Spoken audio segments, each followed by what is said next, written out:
আসসালামু আলাইকুম। Fair study গ্রুপে আপনাদের সকলকে স্বাগতম। এই গ্রুপে আমরা বিসিএস ও ব্যাংকের অত্যন্ত গুরুত্বপূর্ণ টপিক নিয়ে আলোচনা করে থাকি। আজকে আমরা আগামী শুক্রবার যে পরীক্ষাটা হবে আপনাদের 5 জুলাই 2024 সালে, এই 5 জুলাইতে যে পরীক্ষাটা হবে 2021 সাল ভিত্তিক অফিসার ক্যাশের যে রিটেন পরীক্ষাটা হবে সেটার জন্য গুরুত্বপূর্ণ অনেকগুলো ফোকাস এখানে দিয়ে দেওয়া হলো এই ভিডিওটা, এবং সেই সাথে প্রিভিয়াস ভিডিওতে আমরা এই রিটেনের জন্য ট্রান্সলেশন নিয়ে আলোচনা করেছিলাম। সেই ট্রান্সলেশনের ভিডিওটার লিঙ্কও আজকের এই ভিডিওর ডেসক্রিপশনে দিয়ে দেওয়া হলো, তাই অবশ্যই এই ভিডিওগুলো ভালোভাবে পড়ে ফেলবেন, এই ট্রান্সলেশনের ভিডিওটা এবং সেই সাথে আজকের এই ফোকাস রেটিংয়ের ভিডিওটা, এবং সেই সাথে আমাদের এই চ্যানেলটির সাথে থাকার জন্য অবশ্যই আমাদের এই চ্যানেলটিকে সাবস্ক্রাইব করে দিবেন।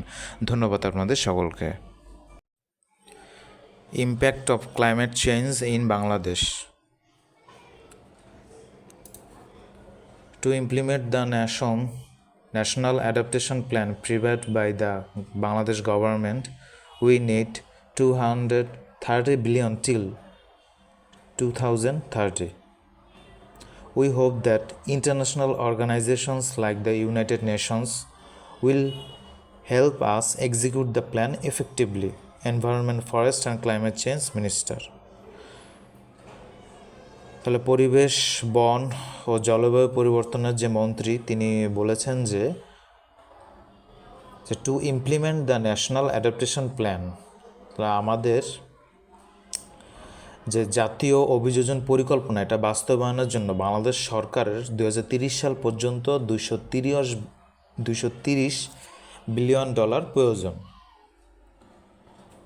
এবং উই হোপ দ্যাট, আমরা আশা করছি যে জাতিসংঘের মতো আন্তর্জাতিক সংস্থাগুলো আমাদের এই পরিকল্পনা কার্যকরভাবে সম্পন্ন করতে সাহায্য করবে।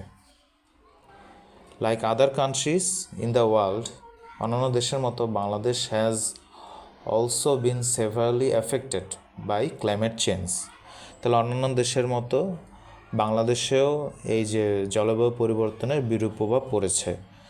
Despite producing only 0.56% of the global emissions changes our climate, Bangladesh ranks 7th on the list of countries most vulnerable to climate devastation, according to German Watch's 2021 Global Climate Risk Index CRI. তাহলে German watch 2021 সালের তাদের যে global climate risk index আছে সেটার মতে বাংলাদেশ থেকে যদিও মাত্র 0.56% কার্বন ইমিশন হচ্ছে, তারপর অন্য দেশে অনেক বেশি কার্বন ইমিশনের কারণে সেটার প্রভাব আমাদের দেশে এসে পড়তেছে। This threat is not an abstract one. The data shows that from 2000 to 2019, Bangladesh suffered economic losses worth 3.72 billion and witnessed 185 extreme weather events due to climate change. তাহলে 2000 থেকে 2019 সাল পর্যন্ত যে ডাটা, সে ডাটাতে দেখানো হয়েছে যে এখন পর্যন্ত বাংলাদেশে 3.72 বিলিয়ন ডলারের অর্থনৈতিক ক্ষতির সম্মুখীন হয়েছে বাংলাদেশ, এবং এই জলবায়ু পরিবর্তনের কারণে প্রায় 185টা এই এক্সট্রিম ওয়েদার অর্থাৎ এই চরম যে আবহাওয়ার সেটার ঘটনা প্রত্যক্ষ করে Bangladesh witnessed. Rising seas are a growing threat to people all around Bangladesh. That's because a staggering 2/3 of the country is less than 15 feet above sea level. সমুদ্র স্রোত বৃদ্ধি বাংলাদেশের চারপাশে থাকা মানুষদের জন্য খুবই এটা হুমকি স্বরূপ। এটার কারণ হচ্ছে দেশের 2/3 সমুদ্রপৃষ্ঠ থেকে 15 ফুটের কম।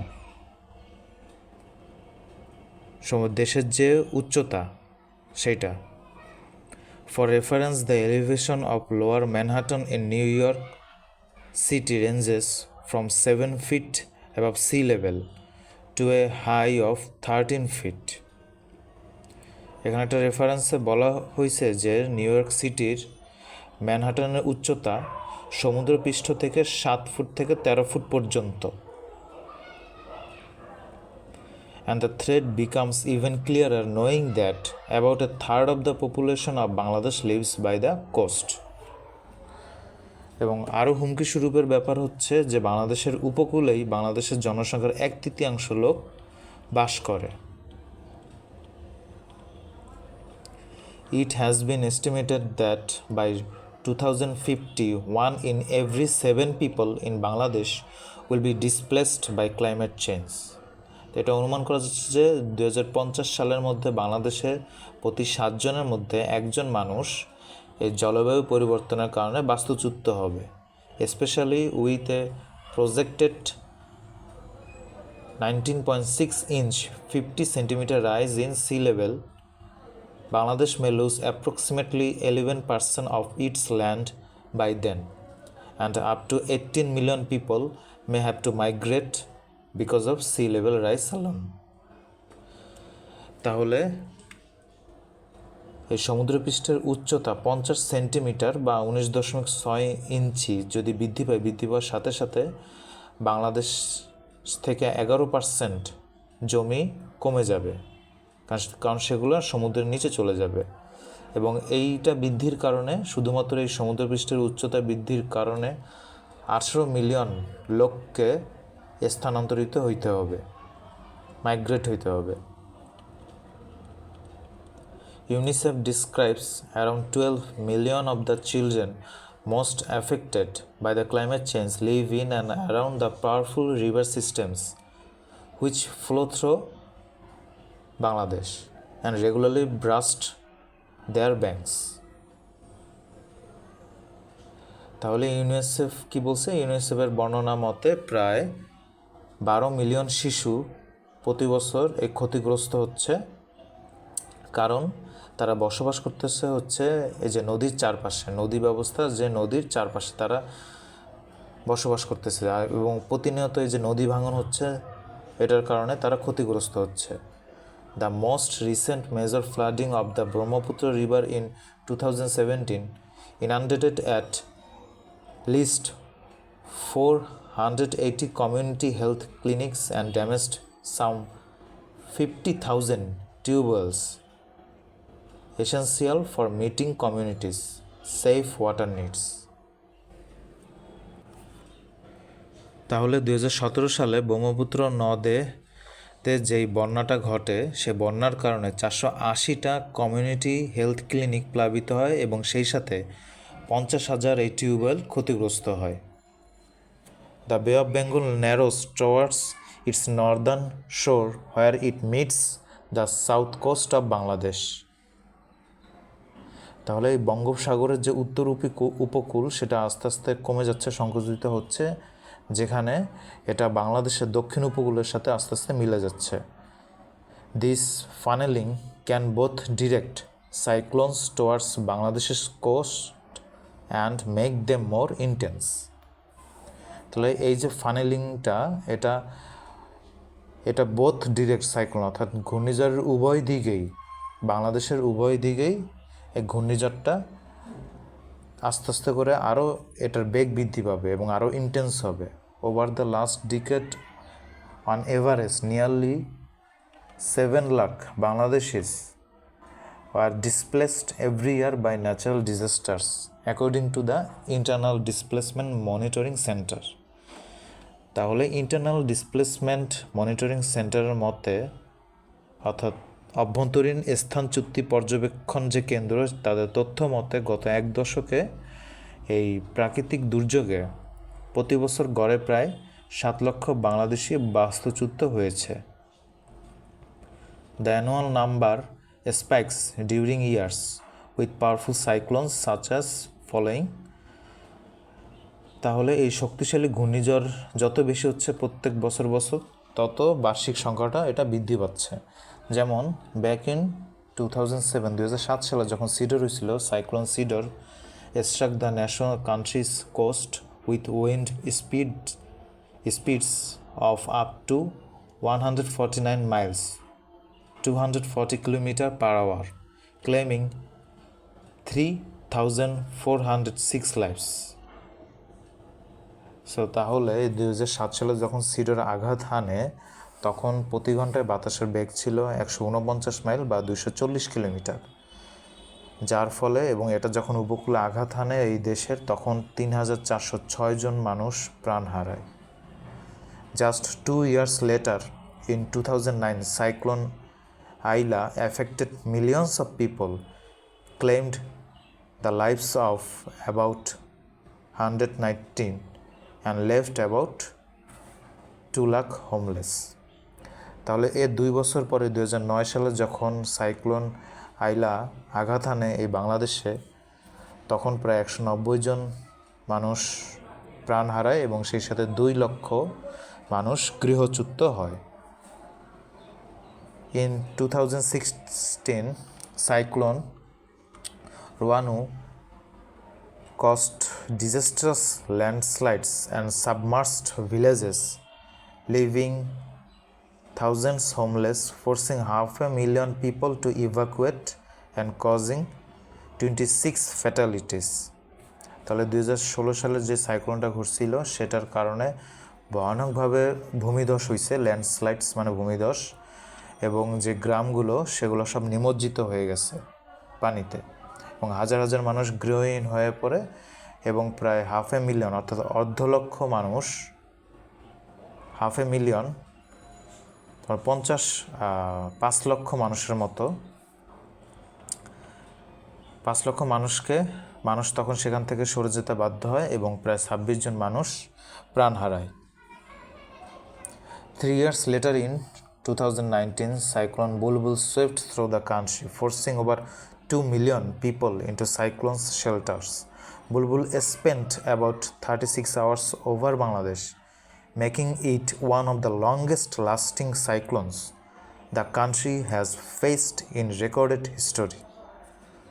তাহলে 3 বছর পরে 2019 অর্থাৎ 2019 সালে 3 বছর পরে 2019 সালে ঘূর্ণিঝড় বুলবুল যখন এই দেশের উপর দিয়ে প্রবাহিত হয়ে যায় তখন 2 মিলিয়নের বেশি মানুষ ক্ষতিগ্রস্ত হয় এবং 2 মিলিয়নের বেশি মানুষ আশ্রয় কেন্দ্রে যেতে বাধ্য হয় এবং এই বুলবুল বাংলাদেশের উপর দিয়ে প্রায় 36 ঘন্টা ধরে প্রবাহিত হয় এবং যেটা দেশের ইতিহাসে এটা রেকর্ড, কারণ এত সময় ধরে কোনো সাইক্লোনই এই বাংলাদেশের উপর দিয়ে প্রবাহিত হয় নাই। বুলবুলই সবচেয়ে বেশি সময় ধরে বাংলাদেশের উপর দিয়ে প্রবাহিত হয়েছে এবং সেটা প্রায় 36 ঘন্টা ধরে প্রবাহিত হয়েছে। In 2020, cyclone Amphan took the lives of 10 people in Bangladesh and 70 others in India, left thousands homeless and destroyed at least 1,76,007 hectares of agricultural land in 17 coastal districts. It was the strongest cyclone ever recorded in the country's history.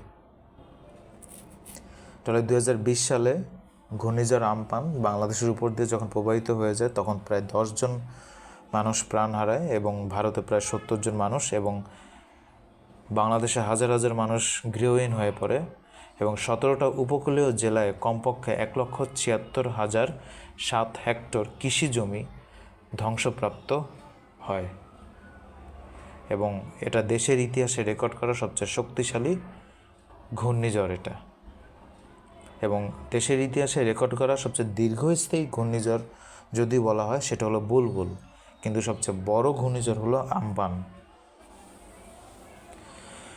তাহলে therefore everyone must work together along with the government to save the country from this adverse situation as soon as possible.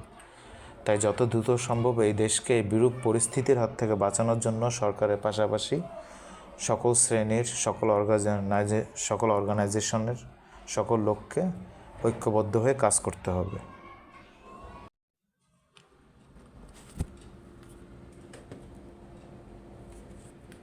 We need women at all levels, including the top, to change the dynamic, reshape the conversation, to make sure women's voices are heard and heeded. Heeded অর্থ হচ্ছে মনোযোগ দেয়া, not overlooked and ignored. এই কথাটা বলেছেন Sheryl Sandberg. তাহলে women's empowerment may be defined in several ways. তারা নারীদের এই ক্ষমতায়নকে ভিন্ন ভিন্নভাবে সংজ্ঞায়িত করা যেতে পারে, including accepting women's view point, নারীদের দৃষ্টিভঙ্গি থেকে, তারপর making an effort to seek them, তাদেরকে বোঝা বা খোঁজার চেষ্টা করা থেকে, and raising the status of women through education, awareness, literacy and training, এবং সেই সাথে নারীদের স্ট্যাটাসকে আরও উপরে তোলার জন্য তাদেরকে শিক্ষা দেওয়া, সচেতনতা বাড়ানো, সাক্ষরতার হার বাড়ানো, প্রশিক্ষণ দেওয়া, এসবের মাধ্যমে ওমেন্স এম্পাওয়ারমেন্ট বাড়ানো যেতে পারে। Women's empowerment has become a significant topic of discussion in development and economics. তাহলে নারীর ক্ষমতায়ন উন্নয়ন আর অর্থনীতিতে একটা খুব গুরুত্বপূর্ণ আলোচনার বিষয় হয়ে উঠেছে বর্তমানে। Economic empowerment allows women to control and benefit from resources, assets, and income. It also aids the ability to manage risk and improve women's well-being. তাহলে অর্থনৈতিক এই ক্ষমতায়ন, ইকোনমিক এম্পাওয়ারমেন্ট, এই জিনিসটা হচ্ছে নারীদের সম্পদ এবং তাদের আয় থেকে যে নিয়ন্ত্রণ করা এবং উপকৃত করা, এটাকে বোঝায়। Give me an educated mother, I shall promise you the birth of a civilised and educated nation. এই কথাটা বলেছেন নেপোলিয়ন বোনাপার্ট। তোমরা আমাকে একটা শিক্ষিত মা দাও, আমি তোমাদের একটা সভ্য আর শিক্ষিত একটা জাতি দেব।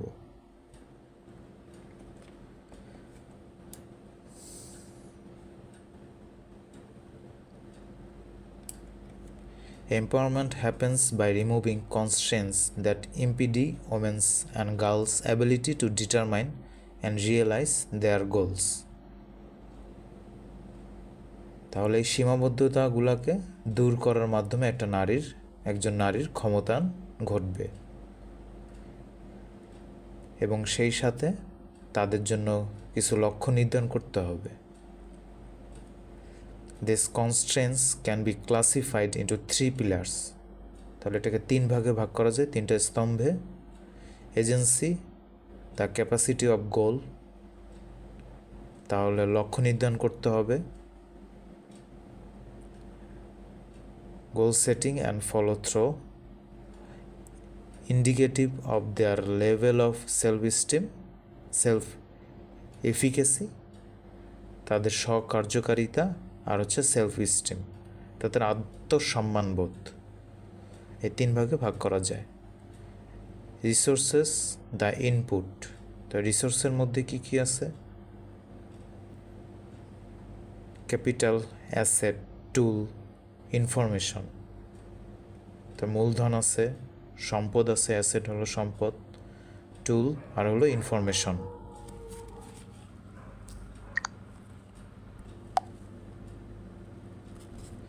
তাহলে এখানে যে 3টা পিলারের কথা বলা হয়েছে, একটা এজেন্সি, একটা রিসোর্স, আর একটা হচ্ছে কনটেক্সট। কনটেক্সটটা হচ্ছে এখন কি?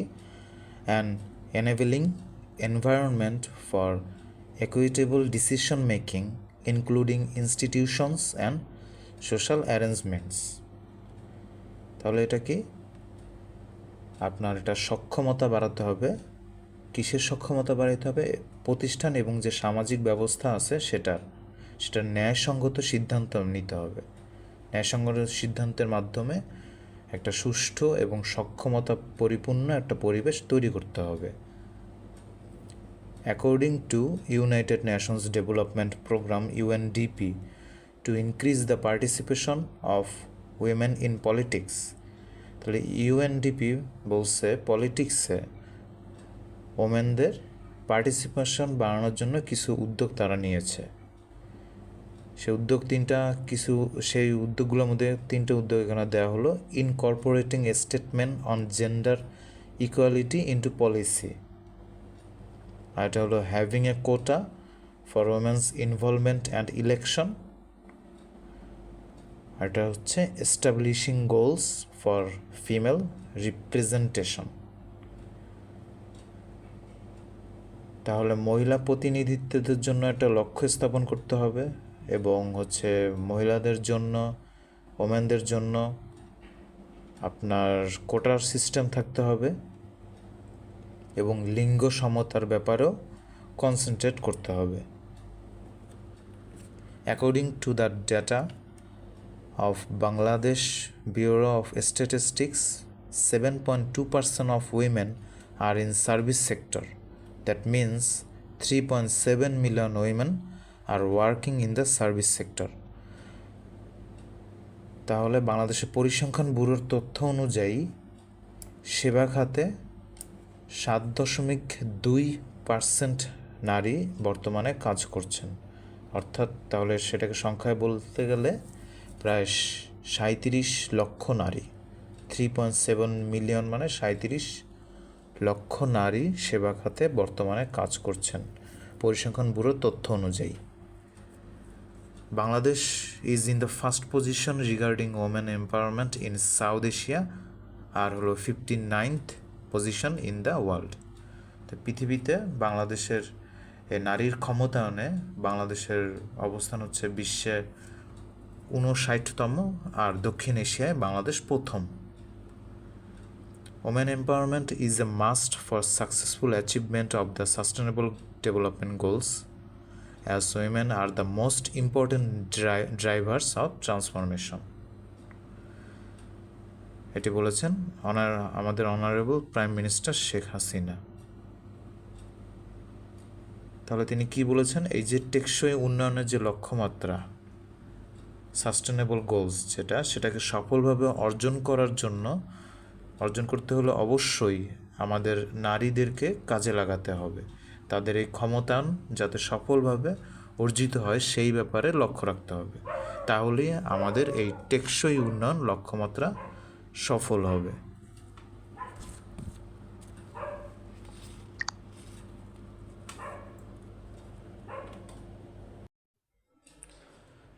Rural development and poverty reduction in Bangladesh.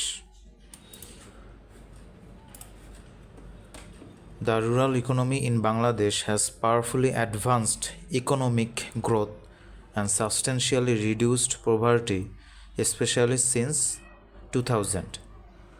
But the remarkable transformation and unprecedented dynamism in rural Bangladesh remain an underexplored, underappreciated and largely untold story.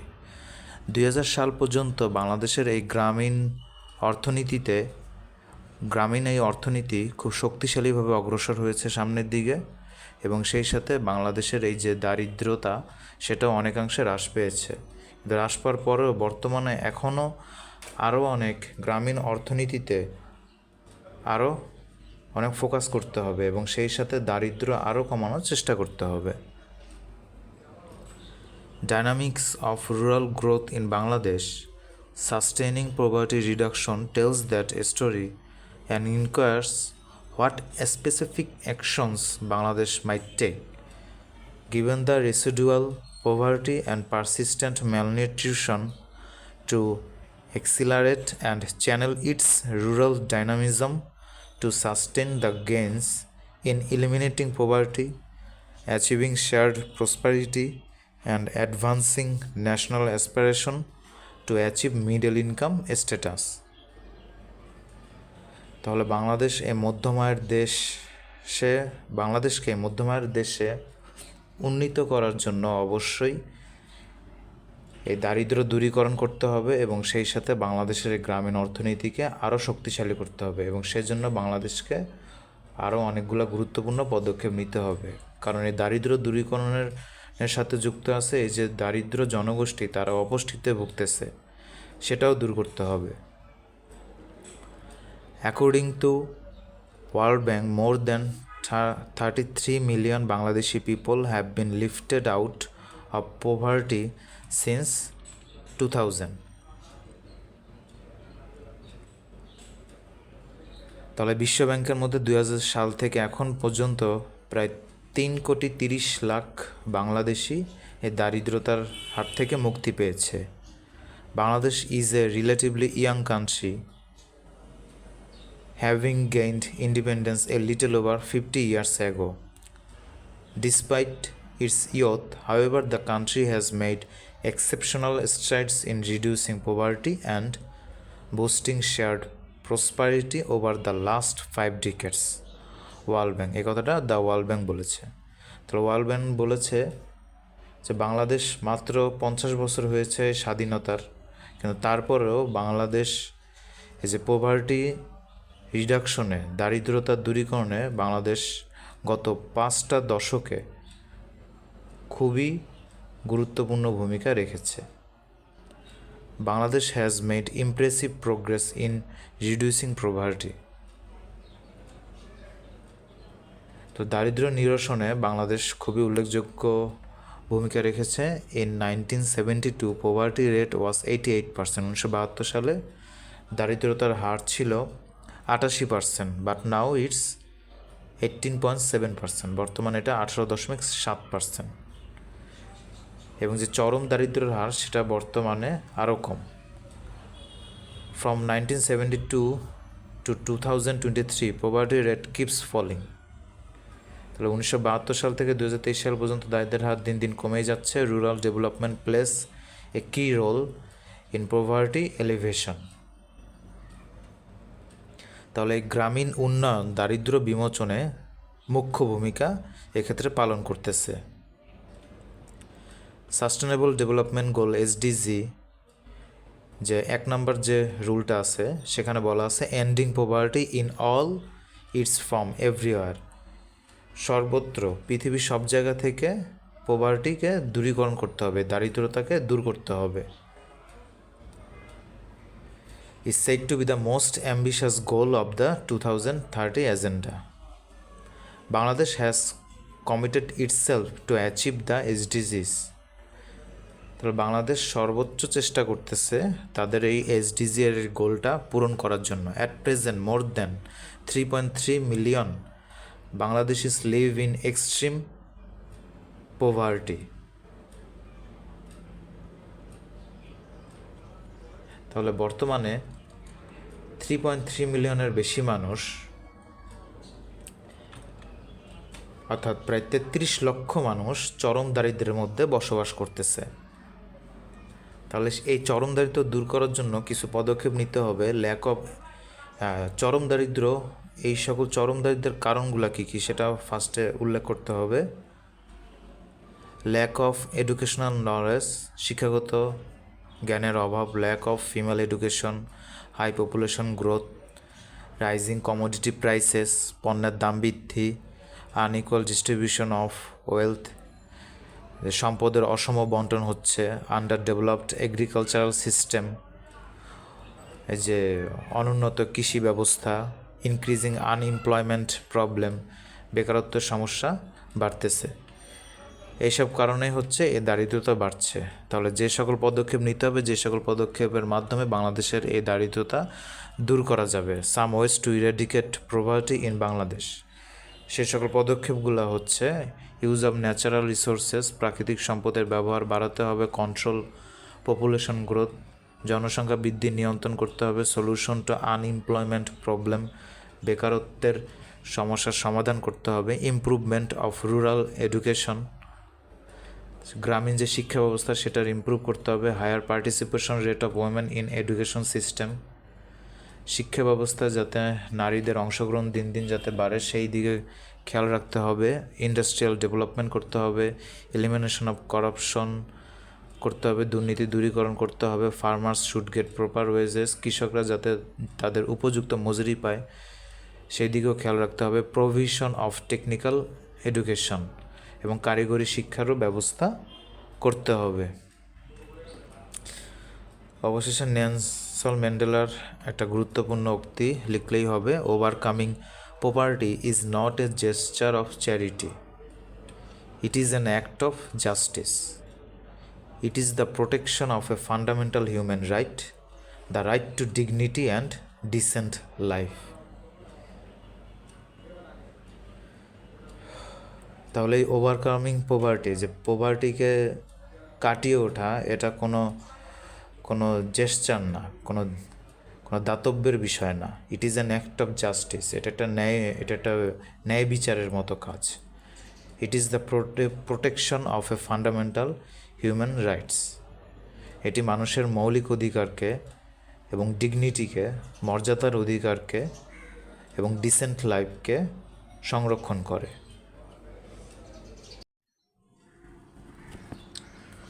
তাহলে the fourth industrial revolution 4IR সংক্ষেপে বলা হয়, also known as industry 4.0, is a new era of development in which digital, physical and biological systems converge, fundamentally transforming industries, economies and societies.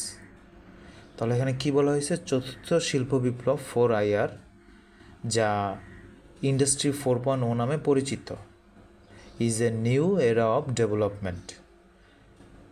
তাহলে যা নতুন যুগের উন্নয়ন হিসেবে কাজ করবে। কিভাবে? In which digital, physical and biological systems, যেখানে ডিজিটাল, ভৌত ও জৈবিক ব্যবস্থাকে একত্রিত করা হবে। কনভার্স মানে একত্রিত করা, একত্রিত করে fundamentally transforming industries, economies and societies. তো তাদেরকে একত্রে রূপান্তরিত করা হবে ইন্ডাস্ট্রিতে, শিল্প, ইকোনমিস অ্যান্ড সোসাইটিসে, অর্থনীতি ও সমাজকে এদেরকে একত্রিত করে মৌলিকভাবে রূপান্তরিত করা হবে।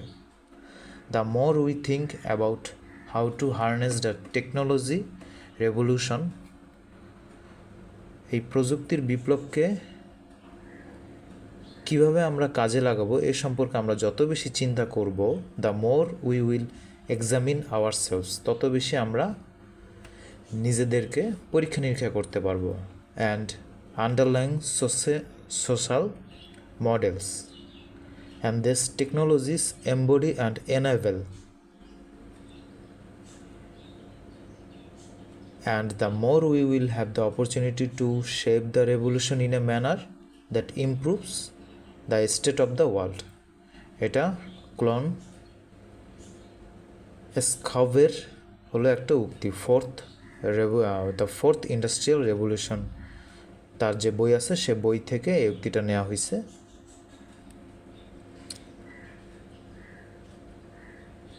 তাহলে এখন the term fourth Industrial Revolution was coined by Klaus Schwab, founder and executive chairman of the World Economic Forum, WEF.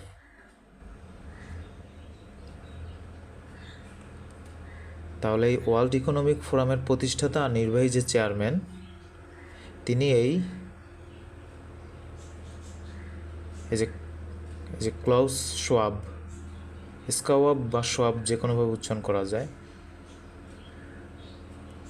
শোয়াব, তিনি এই চতুর্থ শিল্প বিপ্লব শব্দটি তৈরি করেছেন। He introduced this concept in his book the fourth industrial revolution, published in 2016। তাহলে 2016 সালে তিনি তার যে বই দ্য ফোর্থ ইন্ডাস্ট্রিয়াল রেভলিউশন, সেখানে এই ধারণাটা তিনি দিয়েছিলেন। In it, he discusses how emerging technologies like artificial intelligence, AI, the Internet of Things, IoT, and robotics have begun to merge with the physical, digital, and biological worlds, and thus have revolutionized economics, industries, and societies in the process. তাহলে এতে তিনি কি আলোচনা করছেন? তিনি কৃত্রিম বুদ্ধিমত্তা নিয়ে আলোচনা করছেন, আর্টিফিশিয়াল ইন্টেলিজেন্স, যেটা ইন্টারনেট অফ থিংস, রোবোটিক্স, এরকম সব প্রযুক্তিগুলোকে নিয়ে তিনি আলোচনা করছেন।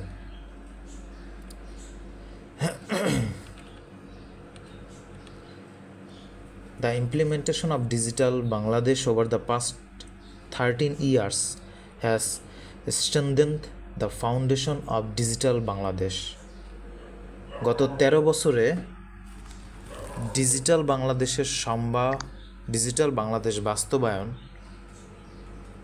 ডিজিটাল বাংলাদেশের ভিত্তিকে মজবুত করেছে। It has a direct impact on all sectors across the country. তাহলে এর প্রভাব দেশের সব খাতেই পড়েছে। It has affected the daily life of people. People are used to one word. Our economy is booming. Per capita income is increasing rapidly. In the current financial year, the per capita income has been provisionally calculated at $2,591. তাহলে আমাদের অর্থনীতি বিকশিত হচ্ছে এবং মাথাপিছু আয়ও দিন দিন বেড়ে যাচ্ছে। চলতি অর্থবছরে সাময়িকভাবে মাথাপিছু আয় ধরা হয়েছে $2,591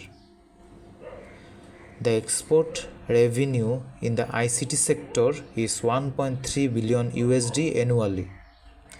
তাহলে আইসিটি খাতে রপ্তানি আয় বার্ষিক $1.3 billion. 750 million is annual revenue in the outsourcing sector. তাহলে আউটসোর্সিং খাতে বার্ষিক যে রাজস্ব সেটা হচ্ছে $750 million. Bangladesh ranks second in the world in terms of online workforce. তাহলে অনলাইন ওয়ার্কফোর্সের দিক থেকে অনলাইন কর্মশক্তির দিক থেকে বাংলাদেশ বিশ্বে দ্বিতীয়।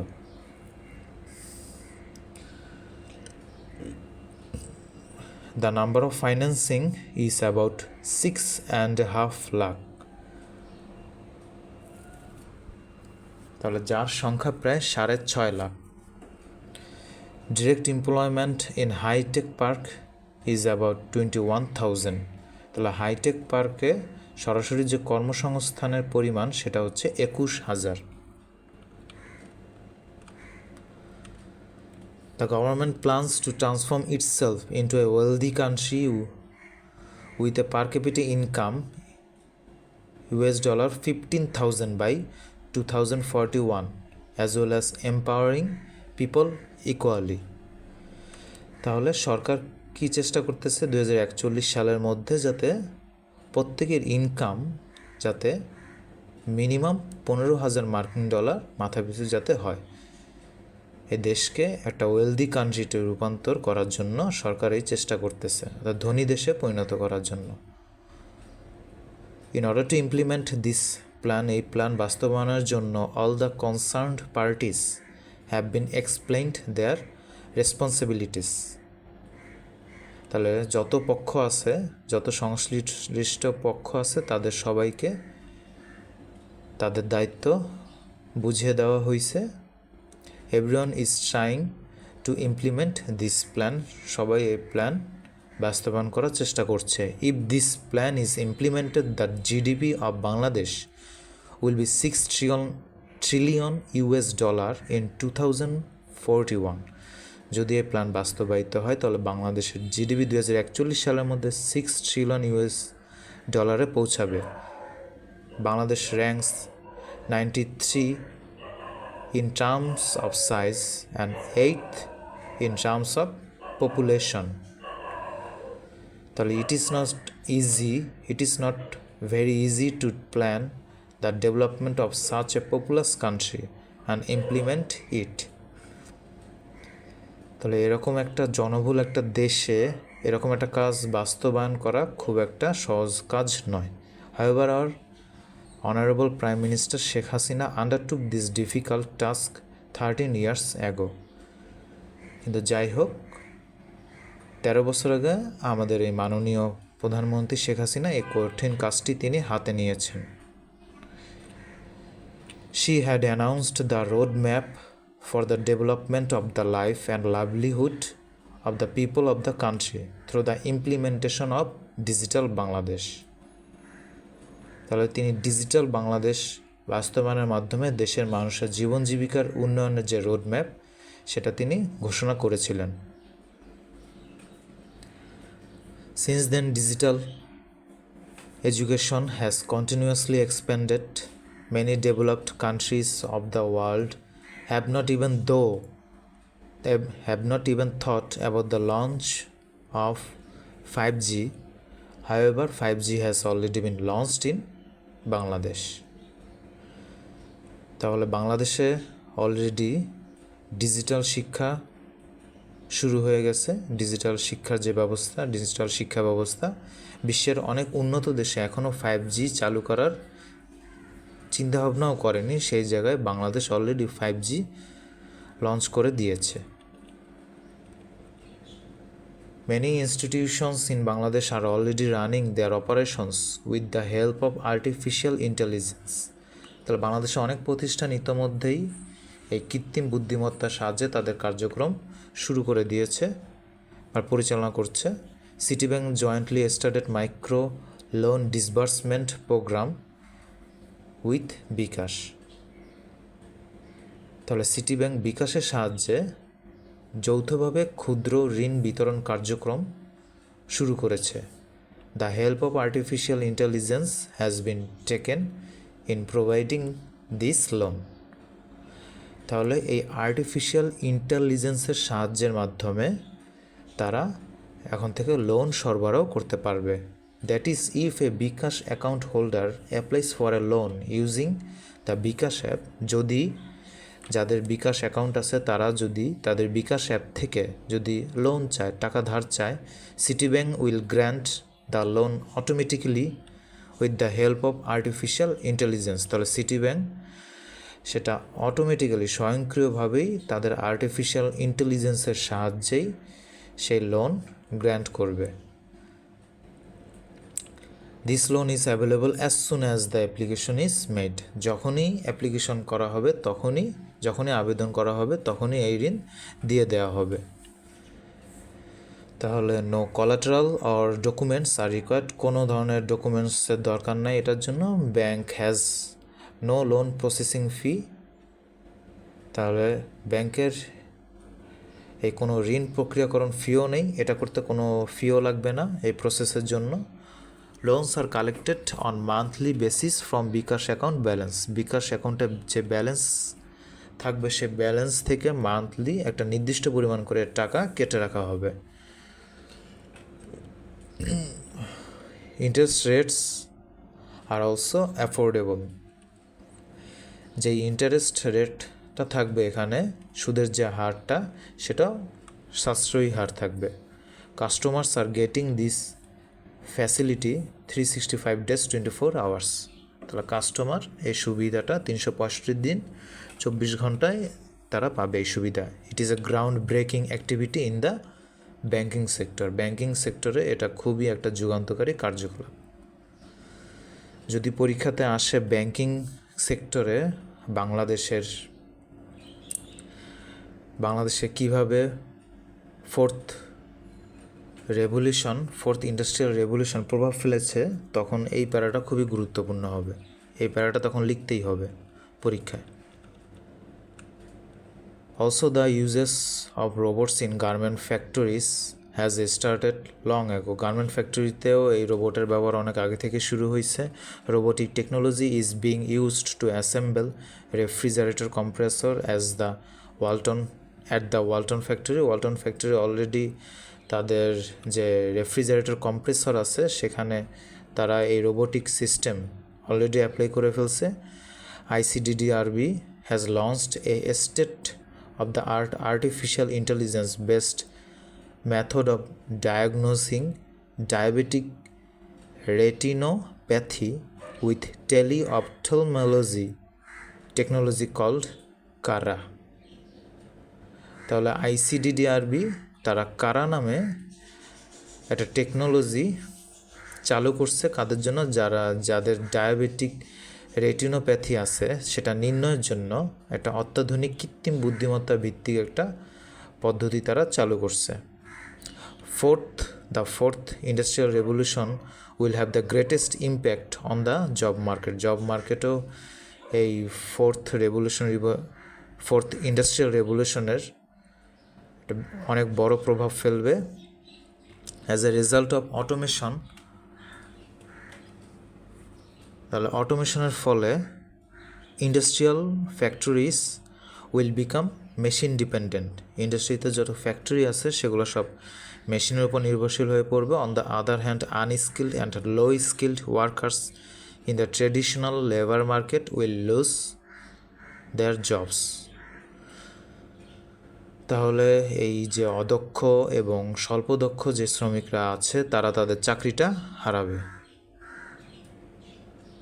On the other hand, a lot of employment will be created for the skilled labor force in the new generation labor market. তাহলে অন্যদিকে নতুন প্রজন্মের শ্রম বাজারে দক্ষ শ্রম শক্তির জন্য প্রচুর কর্মসংস্থান সৃষ্টি হবে। In this knowledge-based industrial revolution, skilled human resource will be more valuable than natural resources. তাহলে এই নলেজ বেসড ইন্ডাস্ট্রিয়াল রেভলিউশনে অর্থাৎ এই জ্ঞানভিত্তিক শিল্প বিপ্লবে প্রাকৃতিক সম্পদের তুলনায় ন্যাচারাল রিসোর্সের তুলনায় দক্ষ মানব সম্পদ বেশি মূল্যবান হবে, will be more valuable. As a result of the fourth industrial revolution, instead of sharing the process of resharing will progress. চতুর্থ শিল্প বিপ্লবের ফলে অফ শেয়ারিংয়ের পরিবর্তে রিশেয়ারিংয়ের পদ্ধতিটা সবচেয়ে বেশি এগিয়ে থাকবে। That is all the production process that are previously transferred to developing countries will be taken back to developed countries. তাহলে এই উন্নয়নশীল দেশে স্থানান্তরিত সমস্ত উৎপাদন প্রক্রিয়া তখন উন্নত দেশে চলে যাবে। The fourth industrial revolution will move mankind forward by 100 years. তাহলে এই মানব জাতিকে 100 বছর এগিয়ে নিয়ে যাবে এই চতুর্থ শিল্প বিপ্লব। Today's generation is more educated and aware than before. Our children and teenagers are driven towards technology from birth. Actually, there is no scope to go beyond our technical know-how. The fourth industrial revolution, with its endless possibilities, is knowing at the doorstep of the people of the world.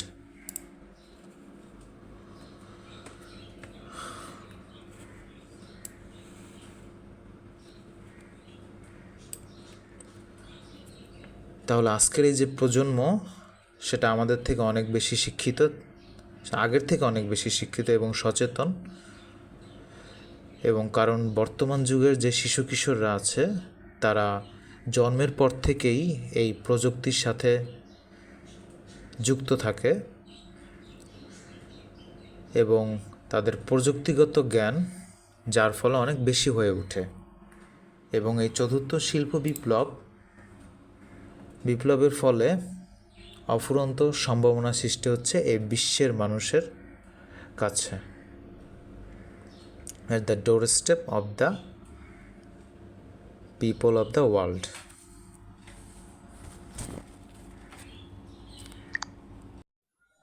অবশ্যই এই ফোকাসগুলো ভালোভাবে পড়ে ফেলবেন এবং সেই সাথে যে ট্রান্সলেশনের যে ভিডিও লিঙ্কটা আজকের এই ভিডিও ডেসক্রিপশনে দিয়ে দেওয়া হলো সেইটাও ভালোভাবে পড়ে ফেলবেন এবং অবশ্যই আমাদের এই চ্যানেলটির সাথে থাকার জন্য আমাদের চ্যানেলটিকে সাবস্ক্রাইব করে দিবেন। ধন্যবাদ আপনাদের সকলকে।